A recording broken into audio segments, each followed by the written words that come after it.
Hey you guys, welcome back to Lisa and Company. Today we are doing Kirkland's dupes with a couple of great friends of mine.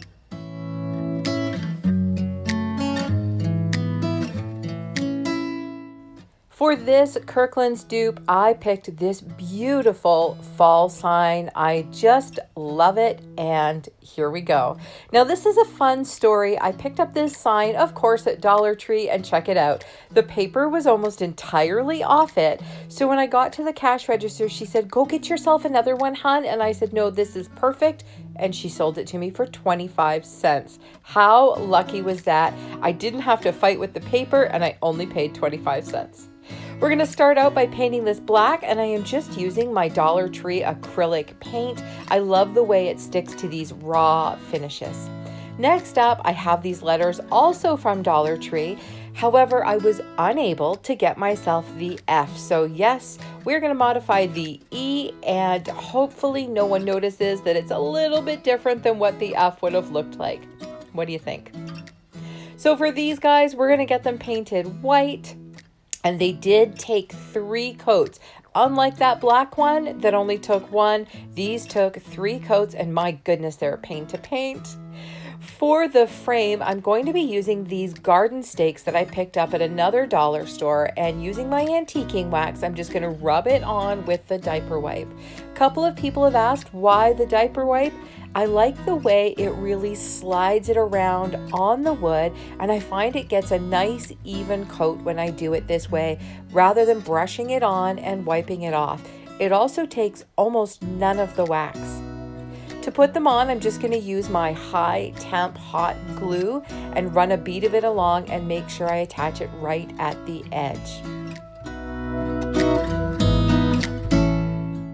Okay, so you noticed I didn't trim the stakes. Well, that's because I decided to glue them down and cut them once they were on. My brain was not ready to do math this day, so I figured this way I would get an exact cut without having to do it more than once if my math was off. Once the glue was dry, I just used the saw from my little miter box and trimmed them off. The wood is so soft and the pieces are so small that it was really easy. Then I took part of that offcut, trimmed it, sanded the edges, and then I'm just touching up the raw parts with more of that antiquing wax. To make the ring at the top, I used a Dollar Tree shower curtain ring that I sprayed black, and I should have sprayed it gold. I was totally not paying attention. To make my loop, I'm using the Dollar Tree vinyl faux leather ribbon, and I always glue it back to back because the other side is just not attractive, and I want a really good looking final product. Now, because I want to make this into a double-sided sign, woohoo for double-sided signs, I am going to attach this to the very top as opposed to the back. And this way I will be able to flip it around and use it twice. Any guesses what I might put on the back, you guys? Any guess what holiday sign I might use on the back? Let me know down in the comments if you think you know what I'm going to do.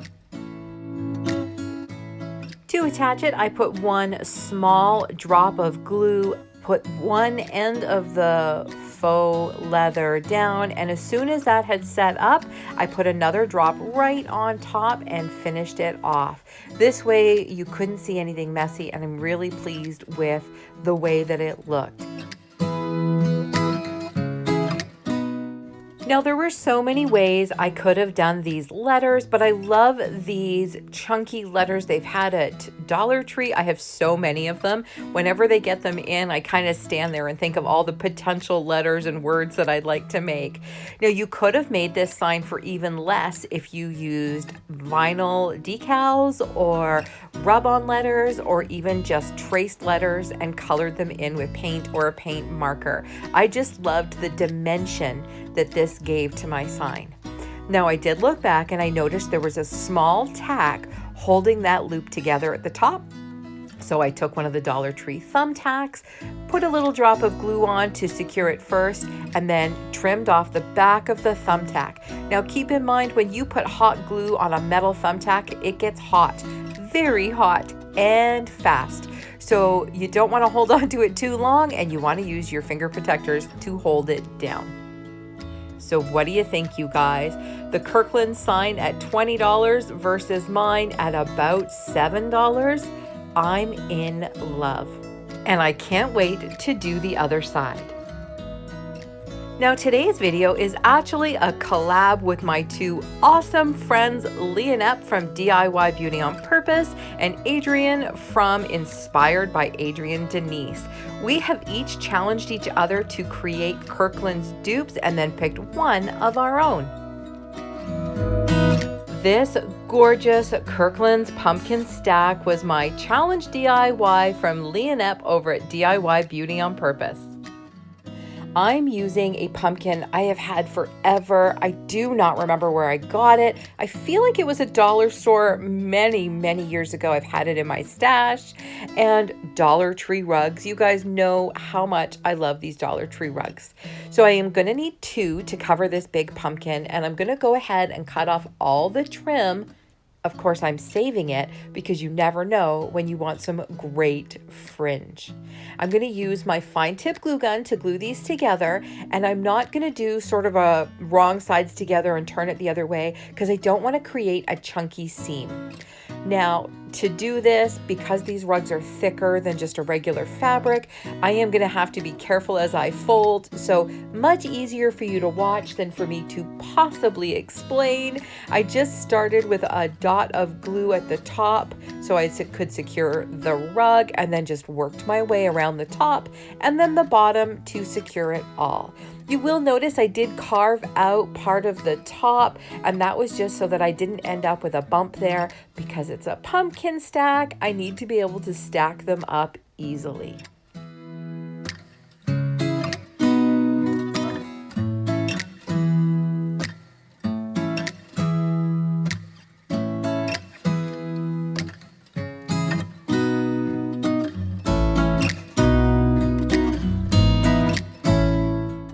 I did go ahead and trim off the extra fabric before I glued it down to the top. Again, I was trying to create a nice level top so I could easily glue my next pumpkin to it.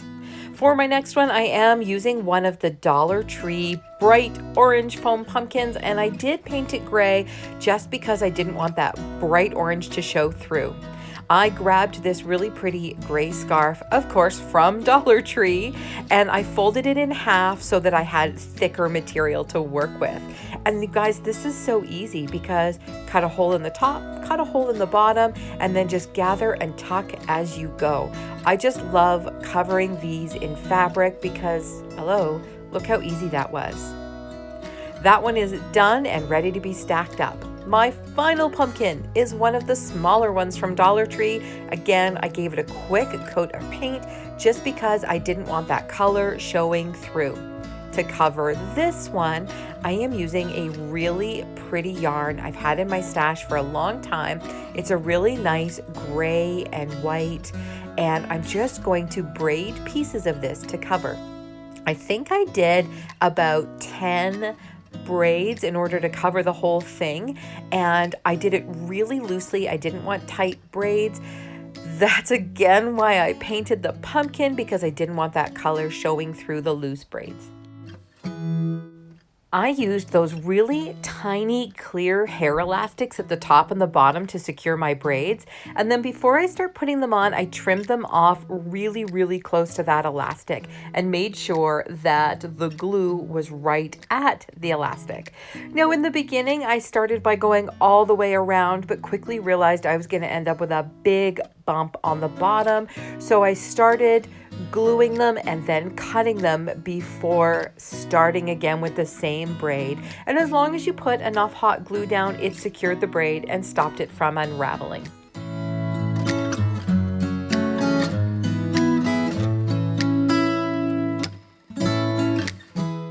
I absolutely love the texture that this yarn, all braided up, gave this pumpkin. To make the peduncle for this, isn't that just the strangest word ever? Or stem in this case. I just used a stick that I had from outside because when I looked at my inspiration, that's pretty much what they had used. Now to stack these up, there's no science. It's a ton of hot glue, and I just stacked them and held them and pressed them into place while the glue set up. I was initially planning to push a stake all the way down the middle, but with all of that fabric, it just wasn't working. So as long as I don't pick this up by the top pumpkin, it seems to be holding up really well.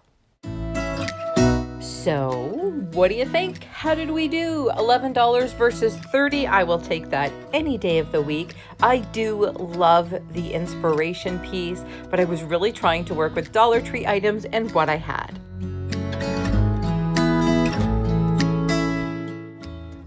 This gorgeous black pumpkin welcome sign from Kirklands is my DIY challenge from Adrian over at Inspired by Adrian Denise. And I am super excited to do this, or I was, and I couldn't find my jigsaw. So I ended up having to use a pumpkin rather than the beadboard I was planning to use. Now this one came from Dollarama and it is double thick. It's almost like a piece of plywood. So it is a really nice piece to start with. It's just not what I initially intended to use. So we're gonna go ahead and use that same black acrylic paint that we did on the fall sign. And I just love, like I'm not kidding you guys, I love the way it covers in one coat. And I did go ahead and coat both sides. So number one, I'd have a great finished product. And number two, hello, double-sided signs are the name of the game these days. This little Dollar Tree piece is going to be the base, and I'm going to hit it with some white primer. Then using my homemade white chalk paint, and you guys, I still have this, and I think I made it in February or March. I'm going to brush this on, and as it dries, I'm going to continue to brush, creating some texture, because as that paint dries and I keep hitting it with my paintbrush, it's really pulling that paint and drying with my brush strokes in it. To create the lines and the texture on my pumpkin, I'm going to use my Dollar Tree square so that I can keep my lines straight and just run a knife through it. So I'm cutting through that top layer of wood into the unpainted wood below.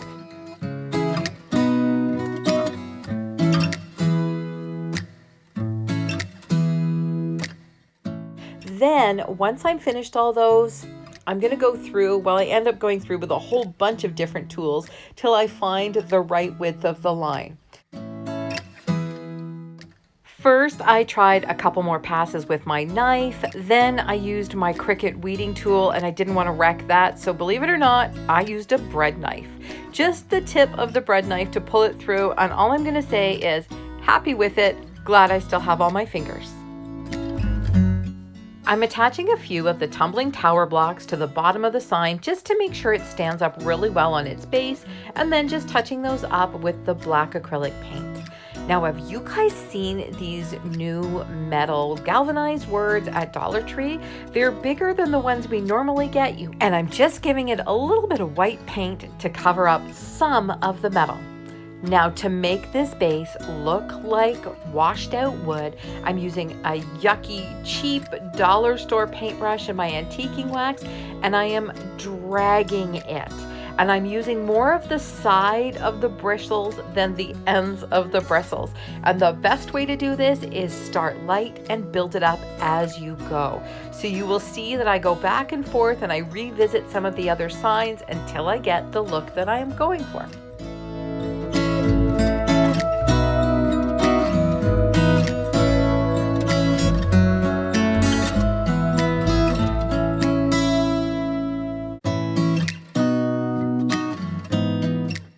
I got this absolutely stunningly gorgeous ribbon at Michael's, and I've been waiting for the perfect project to use it on.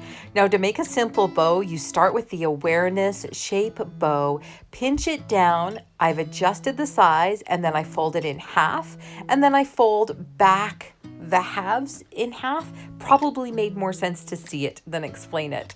Then once I've tied it off with some twine, I'm going to fold a small piece and glue it around the back just to give it a really finished look. This is a super simple cheater way to make a gorgeous bow. Now we can take all these elements and put this DIY together.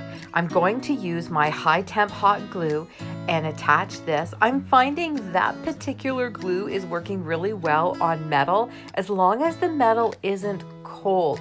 If you're working in a cooler place, it probably won't work so well.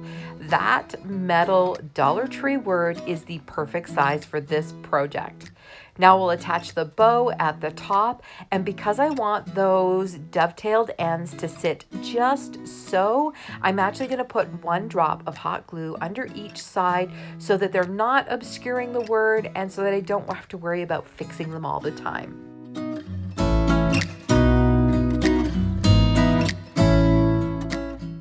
Those are actually the Dollar Tree glue sticks, and I'm finding them better than I thought they would be. Is anyone else using them, and is everyone else enjoying them as much as I am? And finally, we can attach the entire project to its base, and I think it's coming out really, really well. So how did we do? $35 versus $4. Now, if I had built this out of the beadboard like I intended, it would have been more expensive. However, this is a great piece. I'm going to put this on the shelf right in my entryway. And if you guys check me out on Instagram, you will probably see it there. I'm really pleased with the way all of these projects came together. I love how well they work. My friends Leonette and Adrian gave me great DIY challenges to make.